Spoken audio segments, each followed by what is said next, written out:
Alright guys, so hooked it up to a chain to the tree here, did some pulling. It's definitely pulling it out. This side here, still think it has to go a little towards the passenger side. I'm gonna go ahead and cut that center brace out. I mean, it's trashed anyway. Once I get everything out where I want it, I'll just make a steel plate and triangulate the whole front end together with some heavy gauge steel.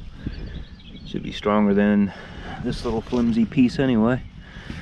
So just wanted to kind of show where it's at now. I'm getting ready to pull through the eyelet here just to get some of the back stuff out, maybe, hopefully, and then work on getting more of this crunch mess out. So,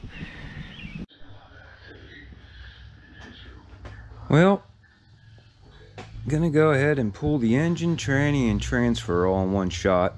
That's the way I like doing these things.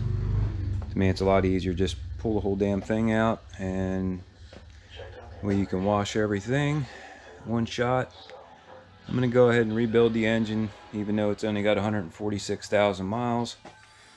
It seemed to run good, but I don't know if I mentioned before, the oil pressure seemed a little bit low than what I'm used to. So I'll put a high volume oil pump in it, new bearings, rings, gasket seals, everything, the whole works.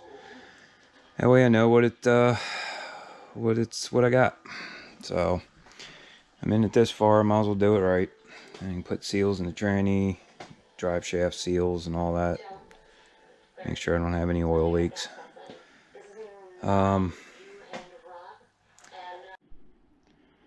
Alright, just got the drive line pulled out. I do it all in one shot, like I said. This one fought me quite a bit though. I never had that problem before. It usually just pops them right out, but it was hanging up on every damn thing it could find and hooking here, and you know, it's fun. But it's out, and now I can clean everything up. Power wash the engine bay.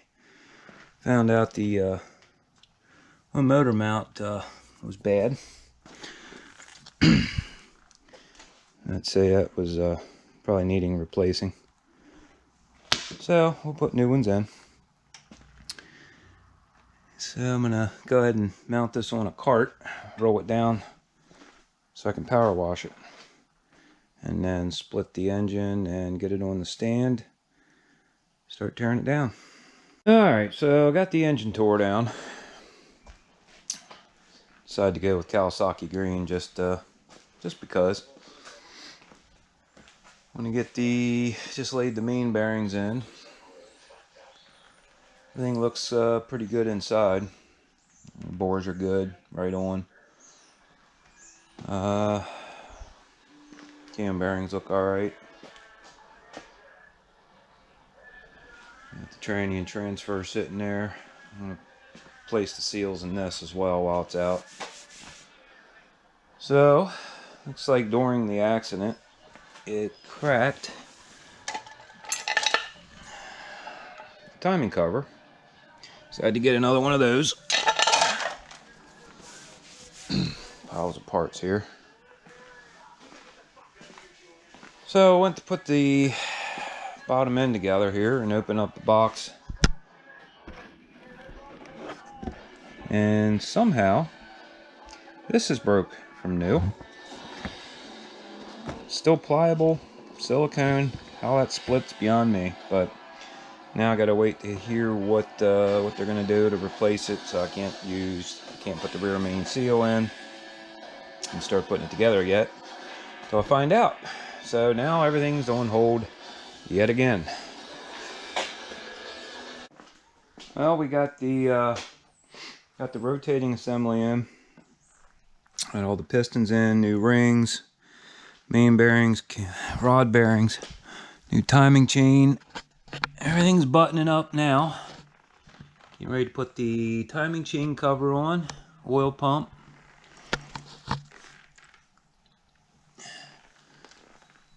And get back to putting tearing the head down. Put new valve seals in it. There's a lot of carbon in the ports, so I might as well go in with a die grinder and clean them up. Get everything scrubbed down and get this thing done. And I want to replace the seals in the transmission, new filter, all that. So getting there. Just can't wait till it's done and back on the road. Alright, so I ended up cutting the frame rail off. Just trying to straighten it out, but it's just too bad a shape. It's twisted, flexed, ripped. So went and got another piece from the junkyard, cut it out, the whole front cross member. And back into here, still got to do a little trimming to get it to fit. It's kind of overlapped a little bit. The new piece was sticking out about a 1/4 inch to the original one, so it didn't take much just to draw it in. Still got to trim some, get the gap out of there. And I think what I'm going to do is cut a 1/4 inch steel plates that will fit in here, drill it, tap it, bolt it together, and then that'll give me some extra, add some strength to it, and then go ahead and weld everything back up. And this has to go over a little bit, so everything measures right. So I'm thinking just get this welded over here and then pull it all together and weld this up here. I actually bought another one for parts, but drug it home. I just took the front end off to get some more measurements, but I was gonna cut the frame rail off of this and use the parts, but it's in too good a shape, so now I got another Jeep. So yeah, be one for the daughter to have in the drive in the winter, so no biggie. So that's where I'm at on this. So it's getting closer. Just want to get it done. Gotta replace the motor mounts. You can see that one there's gone. But yeah, like I said, everything seems to be measured to the other one. It should be okay. So that's it. Looks like getting ready to put this back together. Got the engine and tranny bolted back up. I took the frame rail back off. I'm going to go ahead and weld that after the engine and tranny are back in it. Reason is, make sure the width of the frame rail on the motor mount pads are right, and without the alternator and all that crap on this side, I should have enough room, because the frame will be right around in here to get in and weld it back up. Plus, without the frame, it saves me a good 10 inches to a foot from where the frame is. Got the engine, tranny, and transfer back in. Getting it all back together. Got the alternator put on, starters in. Got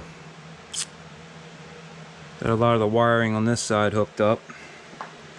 And if you remember from the beginning, what caused this whole issue was breaking the oil pressure sending unit and not wanting to spend $39 right away. Guess what? I still had to pay $39. And all the work and time and the fines from the accident. Yep, won't do that again. But it's coming along pretty good. Got the front end welded back on. Got some fenders, hood and front fascias outside. Got the radiator sitting back there. So getting some of the pieces gathered up here. I ordered a 10 series Flowmaster single chamber exhaust for it, so should be able to hear it now. So we'll definitely do a video of it running. So I know there's a couple of them online that have already done it. I think they sound pretty good, so we'll see. If not, I'll put a 40 series on it like my old one.